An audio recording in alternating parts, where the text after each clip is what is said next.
All right, this story. Yeah, excited for you guys to experience it. Okay, so I want to tell you, this story actually is a family history story. It is not mine, but it was taken from the Journal of a Homesteader.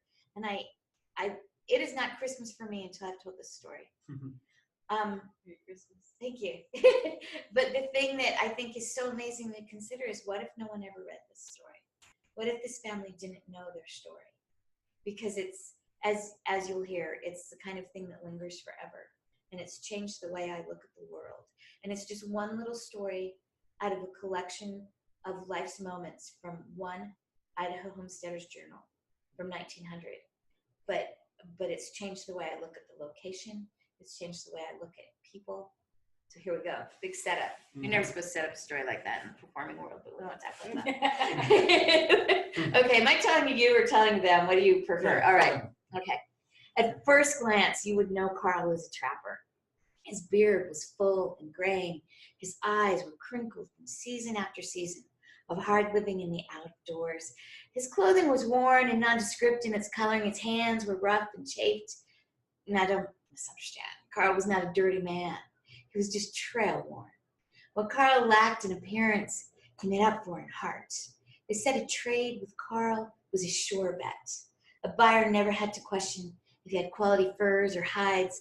Carl was as honest as the day was long. Now the West had laid claim on Carl's heart long before he thought of having a wife or a family. And as the years passed, he came to realize maybe that wasn't in the cards for him.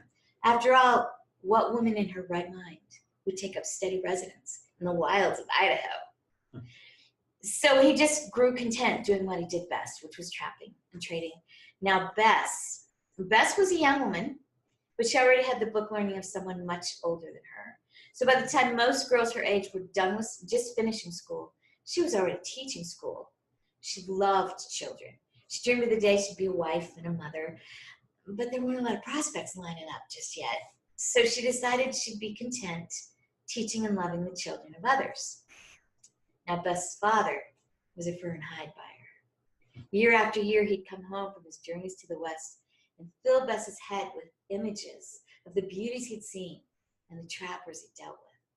And over time, one name kept popping up more than another: Carl. Over the years, Bess came to know that Carl had a good but lonely heart.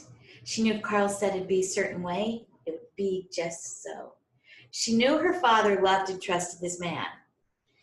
But there's really no words to express how she felt when he announced he was sending her west to marry Carl. Let's pause there. So Bess loved and trusted her father. And she knew that he loved and trusted Carl. So she decided she'd trust her dad. And she came west and married Carl. So they took up homesteading up above Burns Creek in Idaho in 1900. And they loved their life together. They came to share one home and one hearth. But most importantly, they came to share one heart. So as years separated them in age, their unified dreams and their goals, and just their caring for having a family, well, it filled in those gaps. And so where the story really starts, they have 2 sons and a daughter, and they've just found out that they're about to have a 4th child. So Carl loved Christmas now that he had a family to share it with. So just before Christmas, he sat down with his wife and asked her what she wanted for Christmas. She was a simple woman with simple needs. The only things on her list were chocolate, peppermint, and enough yard goods to make her little girl, a dress. So Carl promised to go down in the valley and trade for those things. Now understand, go down into the valley is before there's roads and before there's, they lived in Burns Creek, is even to this day is tough backcountry. I've hiked the trails. It's not a walk in the park. So he left, but before he left, he wanted to make sure everything was set up for her because she was expecting and he didn't want her to have to work too hard. So he brought in fresh meat and all the foodstuffs she and the children would need. He split and stacked all the lumber she'd need inside the cabin. So the only thing she had to do was get out to the barn once a day and milk the cow. So he said he'd go down to the valley, he'd trade for those things, he'd cut a Christmas tree on the way home, and be home by afternoon of Christmas Eve. And off he went. Well, Bess wrote that that night, the first night Carl was gone, a blizzard blew into Burns Creek, and the snow blowing over the rise over that cabin and would just fill in that little valley, and she could hear the wind blowing up against the front of the cabin all night long. And when she opened the door the next morning to go out and milk the cow, she met a solid wall of ice and snow. Now, Bess was not about to fail in the one chore she had left to her. So she grabbed the axe and she spent the better part of the morning hacking and chopping away at that wall of ice and snow until she cut herself a hole in the ice, and she shimmied up that hole and popped her head out like a little puppet. And she discovered that it was still snowing outside. Now, she'd lived in the West long enough to know how easy it is to get lost in a storm like that. So she came back in the cabin, she tied a rope around the doorpost and the other end of the rope around her swollen tummy, and she skirted back up that hole to get out to that cow. Well, she took 2, maybe 3 steps thigh high into the snow because the drift was over the entire front of the cabin. And she wrote that she realized she was probably endangering the life of her unborn child. So she decided to leave the cow where she was, and she went back into the cabin. Naturally, the intensity of the storm concerned her. So she gathered her children around her, and they prayed for their father's safety. They prayed that he'd be able to stay somewhere safe and warm, that he wouldn't get lost, and that he'd come back to them soon. And then they spent the rest of the day getting ready, because Bess wasn't one to wallow in self-pity. So she filled the day with making treats, and they made decorations for the tree and made all their plans. And somewhere during that day, the wind turned friendly in its intent and started to blow that snow away from the front of the cabin and just sort of packed everything down all nice. So that poor cow got relief. And they went to bed and everything was fine. Well, the next day was Christmas Eve, and the children were anxiously waiting for their father to return. And morning came and went, and there was no Carl. And afternoon came on, and there was no Carl. And the kids got more and more anxious, and Bess kept reminding them, if your dad says something will be a certain way, it'll be just so. But then afternoon gave way to dusk, and dusk gave way to solid night, and there was still no Carl. So Bess was just sitting the kids down to the table and kind of just praying in her heart that her husband was okay when a knock came at the door. Now the children, expecting their father, ran to the door, swung the door open wide, and Bess looked into the eyes of the dirtiest, straggliest old trapper she'd ever seen. But to 3 children on Christmas Eve, any old man with a full beard, a pine tree over one shoulder, and a sack over the other, in his other hand, could only be one person, Santa Claus. So they pulled him into the cabin before Bess even found her voice. The trapper, he looked right at her and he said, Bess, don't be afraid. Carl sent me. Well, as soon as she heard her name and Carl's name, peace washed over her, and she welcomed him into the cabin. He explained that he'd been coming up to check his trap lines, and he'd run into Carl, and Carl had a lame pack mule, and he was having to stay over at the halfway hut down in the mountain. But he hadn't want his family to be disappointed, so he'd asked the old trapper if he'd bring up the tree and the sack of gifts. And so Bess was very touched with Carl's generosity and thoughtfulness. So she invited him in, thanked him for his kindness, and he sat down to eat dinner with him. He told the kids stories the whole time, and after dinner they set up the Christmas tree and they decorated it, and then he nestled the children around his feet and he told them the story of the first Christmas, and it was in such a powerful way that Bess felt like she was hearing it for the first time.